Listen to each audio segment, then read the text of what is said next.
In the heart of Kwakwa, beneath the heavy blanket of stars, the wind carried whispers, soft murmurs of secrets known only to the earth and sky.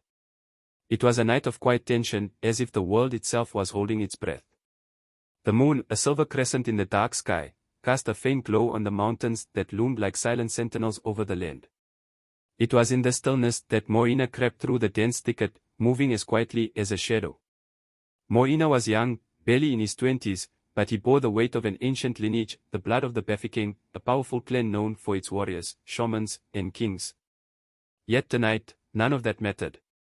Tonight, he was just a man in love, caught between two worlds, two families, two destinies. His heart raced, not from fear of the dark, but from the danger he was about to face. For Morena was sneaking through the night to meet Dineo, the woman he loved. A woman whom his family, his very blood, had forbidden him to be with. The bitter rivalry between the Bafokeng clan and the powerful Bikina clan had festered for generations. And in the eyes of his family, Dineo was nothing more than a daughter of enemies. They had known of his affection for her for months now, but the truth had always been dangerous, hidden under the veil of secrecy and whispered promises. But tonight, it would all change. He had planned it. He would take her away, to a place where no one could harm her, no one could tear them apart. Morena moved like the wind itself, swift and unseen, through the pathways and footbridges leading to Dineo's family home.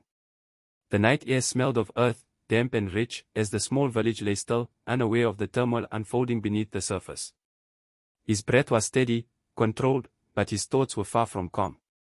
He had already prepared an escape, far away, beyond the mountain ranges and riverbeds, to a place where only the stars would witness their love.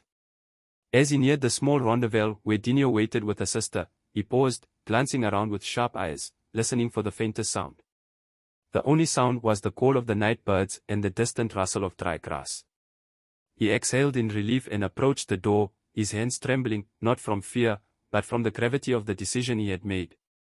He knocked lightly, a rhythmic tap, 3 knocks to seal their fate.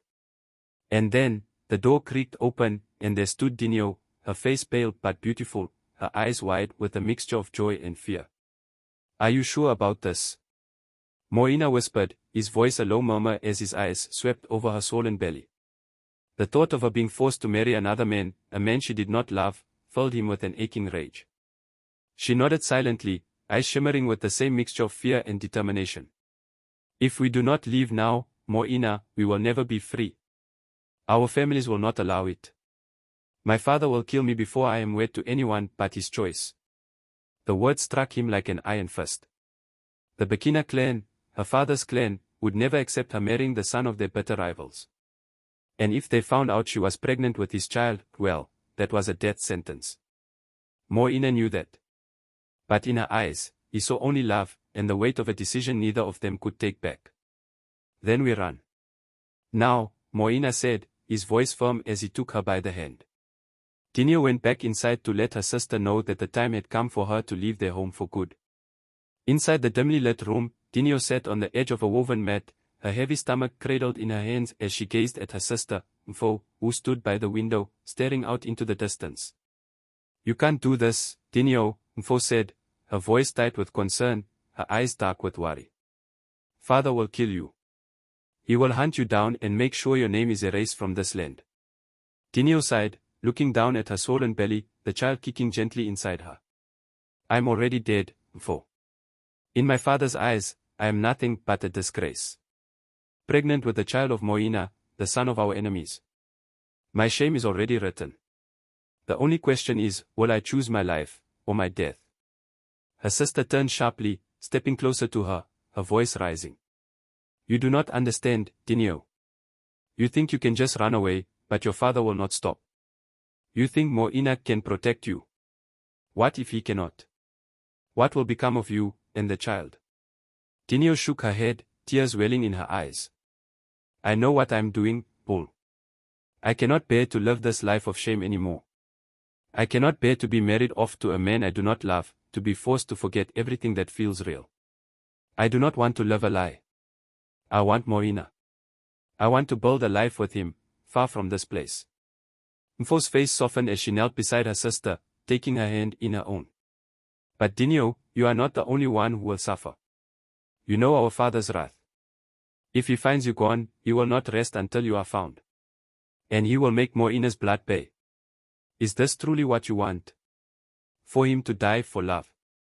Dineo's eyes closed, the weight of her sister's words crashing down on her like a tidal wave. But she knew in her heart that she could not live with the life her father wanted for her. She could not carry the shame of a forced marriage to a man she did not love. And so, with a quiet resolve, she whispered, I must go. For the sake of the child. For the sake of my heart. Her sister stared at her for a long time, before sighing deeply. Then go, Dineo. But you must understand, this is no small thing. You will break more than just your father's heart. And you may never return. The two women locked eyes, their bond stronger than any blood feud. In that moment, Dineo knew her decision was irreversible. She had chosen her path, and no matter the consequences, she would walk it. Scene 3, The Escape. The moon hung high and cold in the star-speckled sky, casting silver light over the rugged path that wound through the dense brush of kwakwa. Morena moved ahead, his eyes constantly scanning the shadows, ears straining for the sound of pursuit. Behind him, Dineo trudged along, her breathing heavy and labored, each step an ordeal as the weight of her pregnancy threatened to slow her down. The child inside her kicked, a rhythmic thump that spoke of life and defiance, as if the little one already knew the danger they faced. Dineo, we need to keep moving, Morena urged, his voice barely louder than a whisper as he turned to look at her. His heart ached seeing her struggle, the sweat slicking her temples, her eyes wide with exhaustion but full of determination. We have to make it to the river before dawn. If we don't, we'll be caught, she finished for him, her voice trembling. But her lips tightened, and she forced herself to move faster.